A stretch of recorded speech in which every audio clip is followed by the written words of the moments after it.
All right, well, let's bring in Joe Samaniego here. Joe, how's it going? Good to see you. We don't usually get to talk on the Encore show. How are you? Overall, good. Been a busy day, but off work early. Talk about Portland action. Very excited to be with both of you today. We're excited to have you here. And Joe, actually, I want to start with you, and we'll start with the ARCA West race, the first of the two races that we saw this weekend. I know you and I have already debriefed this quite a bit here, but for the sake of the Encore audience, we had a great battle between Landen Lewis and Xfinity Series regular Cole Custer, and then a thrilling finish. Custer actually fell back to fourth with Trevor Huddleston and Sean Hayarani getting around him before they tangled in the final corner. So, arguably the finish of the year in terms of ARCA, specifically ARCA West. But how impressed were you by Landen Lewis in particular, outdueling an Xfinity driver and Cup Series race winner in Cole Custer to get the win? Very impressed. We all know the story about how he was coming so close to getting that first win, but second place time and time again. This could have been a situation where you're racing against an Xfinity Series driver, you sort of psych yourself out, enter a corner too hard, and lose track position. With Portland, a lot of grass there. You could have easily just ruined your race, gone out on the grass. He kept it on the track, battled hard, kept it cool. Very impressed with what he had done to get that win. Well earned. I think it's just very exciting. It was such a great opportunity to go talk to him in victory lane.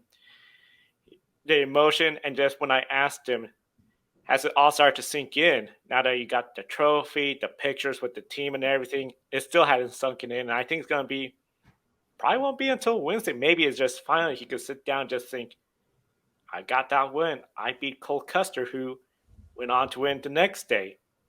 That is a very impressive feat for Landen Lewis.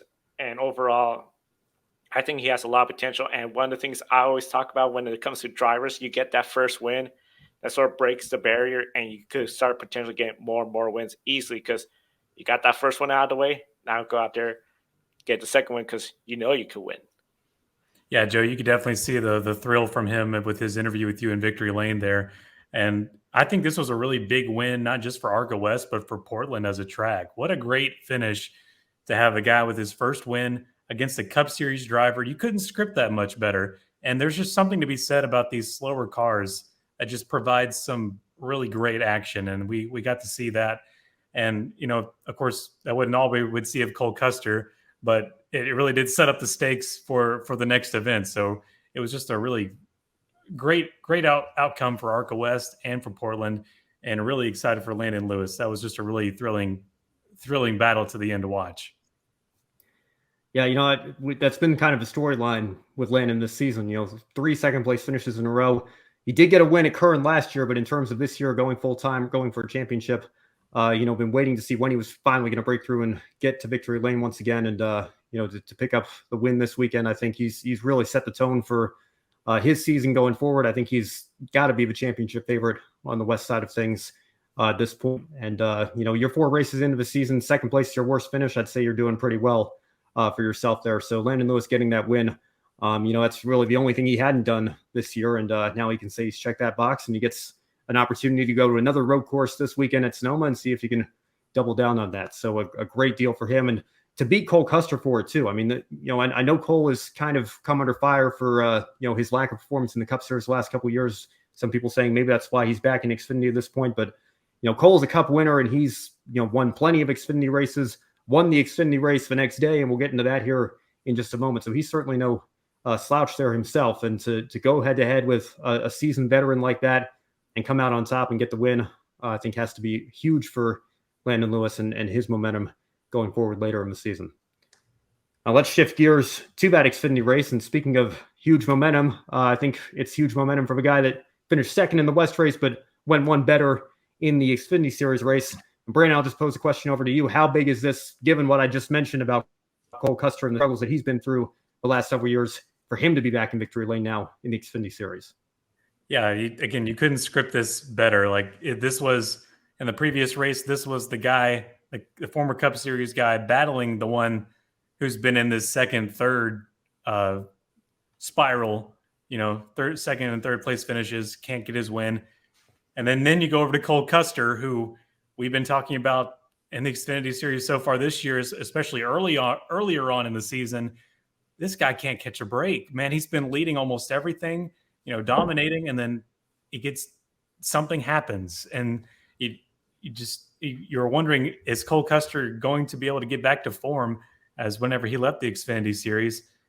And for a while, I was probably going to tell you no, but Portland seemed to be the place to do it. The road course, and getting a solid win there for Stuart Haas, and the Cup, the amount of space we have for Cup drivers is very sought after, highly coveted, and very thin. And so Cole Custer ended up in this situation back in the Xfinity series. This should be a huge morale boost for his season. Gets him, of course, in the playoffs, and maybe can keep this momentum going. And hopefully some of these second and third place finishes can turn into some more wins. Cole Custer getting that win was really impressive, especially how he had to start in the back, come to the front, go to the back, come to the front, and then to just make it a little bit more harder, no competitive pit stops to pick up positions through pit road. Only way you could do that is if somebody, for some reason, had some unapproved changes made, missed the restart. You really have to work hard to get up to the front. Cole Custer did that. Yes, he probably had a fast car. We know Stuart Haas Racing is going to always have good equipment. But you still got to be good at the road course race. And this was his first time he won in a road course. He really battled really hard. I know when I was standing at the Sheldon chicane, by the third lap, I saw Cole Custer way more further up front compared to the first lap where he was further back. So we were seeing him just working his way towards the front, ran a smart, solid race on a track where we were coming in with questions about how will it work being a dry track. Some of us thought it could be a little bit of a crazy restart, quiet most of the race, very few passing. I would say we saw a lot of passing, a lot of physical racing, and he drove such a smart race there. He should easily have the confidence going to the next few races. Sonoma, a very tricky road course. I believe they have Nashville after that. Well, we got the week off, and then Nashville, I believe. So that's going to be really great for him if he could get another win or even just a top 5 finish at Sonoma. All that momentum on the break, and then start the next part of the year, because we're closing up to the playoffs. And now he got that win. He got those playoff points. He could really, I think, position himself for a good playoff run. We did have more than just a winner to talk about. A really chaotic race all throughout the field. A lot of fighting and run-ins, and you had Sheldon Creed get spun for a stage win that Cole Custer stole from John Hunter Nemechek. It looked like Nemechek had spun him for the win, but Custer got him right of the line. And then you had Nemechek get the favor returned to him, and even he kind of expected it, knew it was coming, said he couldn't be too mad about that. But then he got involved in a fight with his teammate, Sammy Smith, based on an on-track disagreement there. And then you had Jeb Burton going at it with Chandler Smith and Colleague Racing, a team he used to drive for. So which was more surprising to you, Sammy Smith and John Hunter Nemechek fighting as current teammates, or Jeb Burton fighting his former team in Colleague Racing in that deal with Chandler Smith there? Definitely the Sammy Smith, John Hunter Nemechek was the biggest surprise.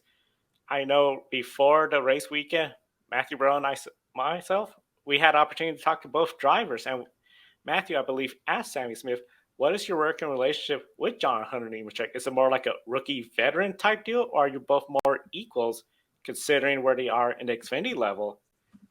And then to see that literally the two of them collide, the tempers we saw on Twitter, social media, what was said on the radio, I think it really shows it might be more of a rivalry rather than that, because let's be honest, Sammy Smith, if he was to go out there, get more wins, contend for the playoffs, that could be an easier ticket for him to the Cup Series compared to John Hunter Nemechek, who would love to go back to the Cup Series again. So that was a big surprise. I feel that really sort of revealed a little bit more about their working relationship. Now that I got the chance to watch the race, seeing the Jeb Burton and Chandler Smith, how they're racing each other, including at one point Jeb Burton pushing Chandler way close to the pit road lane wall, I think that wasn't too much of a surprise. But I know at the track, we were so focused on Sammy Smith, John Hunter Nemechek. We followed John Hunter Nemechek. He went to talk to Sheldon Creed. Those two put their sides together, put it behind him. started following Jonathan Nemechek again, then we start seeing there's a crowd over on the other end of pit row, and that's where we find out that Jeff Burton's going at it with the Colic team. At pit road that day, it really felt like I was in some sort of short track because you had the cars all torn up like they just finished racing at Martinsville, Bristol. Hot tempers, driver going to apologize, explaining what happened, and just very chaotic. There was really no sense of direction. Like, oh, go to this area. Go, we're gonna have. It was just chaos. But the fans, we could hear them. They were watching everything going on, cheering, hollering. Very exciting race weekend, and it's going to be really interesting to see what happens with Sammy Smith, John Nemechek going forward. I know they're probably going to let the cooler heads prevail, but if those two are racing each other for a win, I think they're not going to give each other an inch. Yeah, it sounds like I missed a lot by not being there. I definitely would have to side with the Sammy Smith and John Hunter Nemechek. I mean, current teammates fighting like that definitely grabs my attention, especially with you kind of think of the revolving door of Joe Gibbs Racing in the Xfinity series. I mean, they don't have much time to build chemistry together. So I mean, and they're both fighting for one thing. It's to get to the cup level. Or to get back to the cup level. And so Sammy Smith is young. John Hunter's still very young. It's fun to see that inner team rivalry go on even outside of European open wheel racing. We've got it here in the States too.